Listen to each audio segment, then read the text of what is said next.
네, 대중문학의 소식 알아보는 스타뉴스 시간입니다. 문화부 김선희 기자와 함께하겠습니다. 어서 오세요. 안녕하세요. 네, 가수 나훈아 씨가 세 번째 이혼을 면하게 됐습니다. 부인과의 2년에 걸친 이혼 요구 소송에서 승소를 했다고 하는데 어떤 내용인가요? 네, 나훈아 씨 말씀하신 대로 법정 공방에서 최종 승리하며 세 번째 이혼은 면하게 됐습니다. 네. 지난 2년 동안 나훈아 씨의 부인 정모 씨는 이혼 및 재산분할 청구 소송을 벌여왔는데요. 대법원에서의 최종 정 씨의 상고를 기각하고 이혼 신청을 받아들일 수 없다고 판결했습니다. 정 씨는 나훈아 씨가 결혼 중에도 불륜관계를 유지하는 등 부정행위를 저지르고 연락을 끊고 생활비도 주지 않았다며 소송을 냈었는데요. 네. 재판부는 나 씨가 부정행위를 했다거나 정 씨를 악의적으로 유기했다고 인정하기 어렵고 두 사람의 혼인관계가 회복될 수 없을 정도로 파탄됐다고 보기 어렵다며 판단했습니다. 재판 과정에서 양측은 수차례 조정기일을 거치며 협의점을 찾으려고 노력했지만 양육비 지급과 재산분할 문제에 대해서 이견을 좁히지 못해서 법원의 판결을 받았습니다. 네, 나훈아 씨 가수로서는 참 화려한 삶을 살았지만 개인적으로는 부침도 많고 다사다난했던 것 같습니다. 네, 세 번의 결혼과 끊임없이 나도는 루머로 바람잘 날이 없었는데요. 네. 나훈아 씨는 배우 고은아 씨와 사촌이죠. 이수키 씨와 첫 번째 결혼했지만 2년 뒤 이혼했습니다. 또 당대 최고 여배우 김지미 씨와 두 번째 결혼을 했지만 네. 6년 뒤 다시 이혼했고요. 바로 다음에 14살 연하의 후배 여가수인 정모 씨와 아이를 갖게 되면서 1985년 정식으로 결혼해 슬하에 일남 일녀를 두고 있습니다. 정 씨는 10년 전부터 자녀 교육 문제로 나 씨와 떨어져서 미국에서 생활해 오다 재작년 8월 이혼 소송을 냈습니다.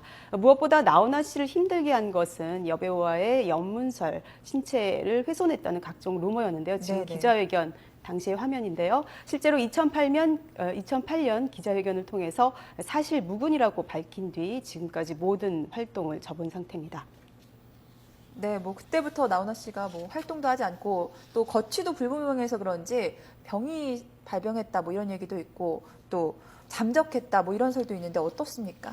나훈아 씨가 지난 2007년에 세종문화회관 공연을 갑자기 취소한 뒤에 돌연 자취를 감췄죠. 네. 그 이후에 뇌경색으로 건강이 악화돼서 양평집에서 치료 중이라는 소문이 돌았는데 최근 한 방송사에서 나훈아 씨의 건강한 모습을 포착하면서 사실이 아닌 것으로 나타났습니다. 네. 또 다른 방송사는 나훈아 씨가 인도와 티베트 등을 다니며 수행자를 만나고 있으며 지금 거의 도사의 모습을 하고 있다고 전하기도 했습니다. 네, 배우 류시원 씨는 이혼 조정에 실패하고 벌금형까지 선고받았다고 하는데 소식 전해주시죠. 네, 법원이 아내 폭행, 협박 등의 혐의를 받고 있는 배우 유시원 씨에 대해서 유죄 판결을 내렸습니다. 지난 네. 10일 열린 공판에서 유시원 씨는 폭행 및 협박, 위치 추적기 설치 등의 혐의를 받아서 벌금 700만 원을 선고받았는데요. 이번 형사소송 패소가 현재 진행 중인 이혼 소송에 어떤 영향을 미칠지 관심이 모아지고 있습니다. 현재 가장 큰 쟁점은 유시원 씨의 부인 조모 씨가 가정 파탄의 원인이 유시원 씨의 외도라고 주장하고 있는 것입니다. 네. 유시원 씨의 휴대폰에 저장됐던 사진 등을 증거로 제출했는데 네. 유시원 씨는 단순히 아는 사람들이라고 강력히 부인한 상태입니다. 또 유시원 씨의 아내는 자신의 동의 없이 휴대폰과 차량에 GPS를 설치했고 GPS 제거를 요청하자 자신을 폭행했다고 주장했는데요. 유시원 씨는 아내와 딸의 안전을 위해 부착한 것이고 그 어떤 폭행도 없었다고 반박했습니다. 또 다른 쟁점은 위자료 37억 원과 매월 300만 원에 달하는 양육비인데요. 혼인기간이 실질적으로 길지 않기 때문에 분쟁의 소지가 많은 상황입니다. 네. 유시원 씨는 이번 판결에 대해서 다시 항소하겠다는 의지를 밝혔는데요. 그래서 두 사람의 공방전은 한동안 계속될 것으로 보입니다. 네, 이혼 관련 소식은 여기까지 듣기로 하고 네. 자, 이번에는 결혼하는 두 배우의 소식 듣도록 하겠습니다. 배우 지성 씨와 배수비 씨 이번 달에 결혼하는데 나란히 드라마에 출연한다고 하죠. 네, 어제 드라마 제작 발표를 했는데요. 네. 지성 씨와 배수빈 씨 최근 드라마 제작 발표에 나와서 결혼 소감을 밝혔습니다. 두 사람은 그제 열린 제작 발표에서 결혼하는 시점이 같아서 서로를 더 이해할 수 있다며 네. 결혼 준비를 조금 더 빨리 하는 배수빈 씨가 조언을 많이 해주고 있다고 합니다. 지성 씨는 오는 27일 배우 이보영 씨와 네. 배수빈 씨는 14일 8살 연하의 대학원생과 결혼하는데요. 요즘 태어나서 가장 행복하다는 지성 씨.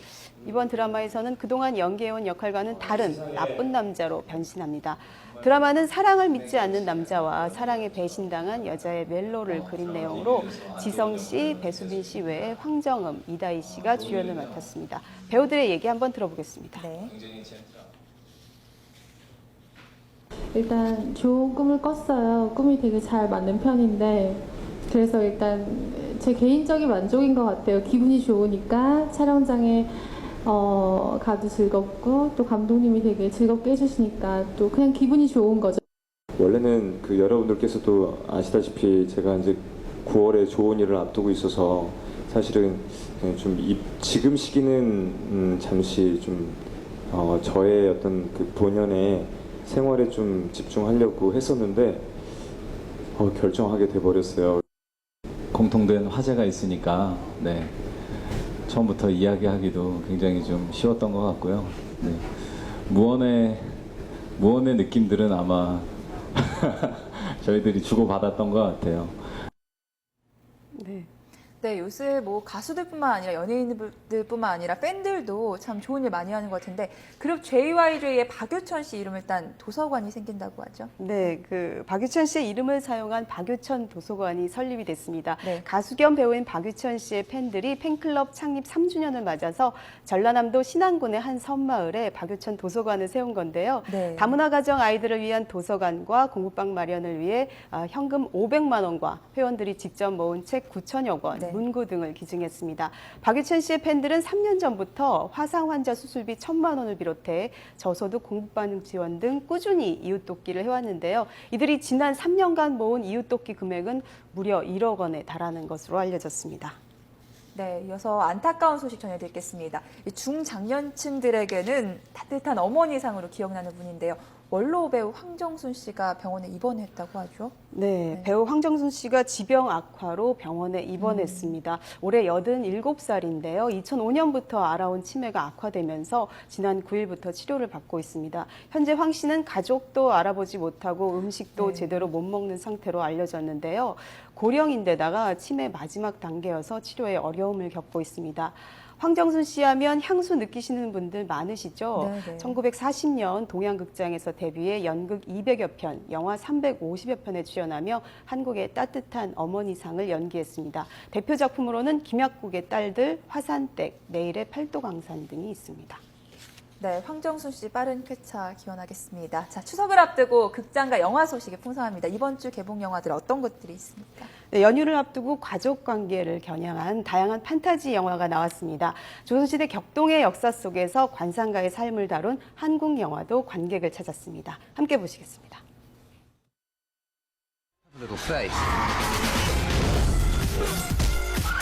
평범한 소녀에서 갑자기 세계를 구하는 운명에 맞닥뜨리게 된 혼혈천사. 세상을 지배하려는 악의 세력에 맞서 용감하게 싸우는 혼혈천사의 모험과 사랑을 그렸습니다. 백설공주의 히로인 릴리 콜린스와 브레이킹던으로 주목받은 제이미 캠벨 바우어가 주연을 맡은 판타지 로맨스입니다. 원작 카산드라 클레어의 소설은 2008년 출간 이후 미국에서 2천만 부 이상 팔렸습니다.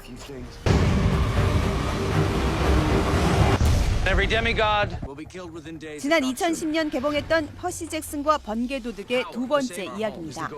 신과 인간 사이에 태어난 반신의 활약상을 그리며 전작보다 더 다양하고 강력한 괴물들과 신화 속의 신들이 출연합니다. 수백 명에 이르는 시각효과 전문가들이 촬영 6개월 전부터 작업에 매달려 신화를 그대로 옮겨놓은 듯한 신비로운 느낌을 살렸습니다.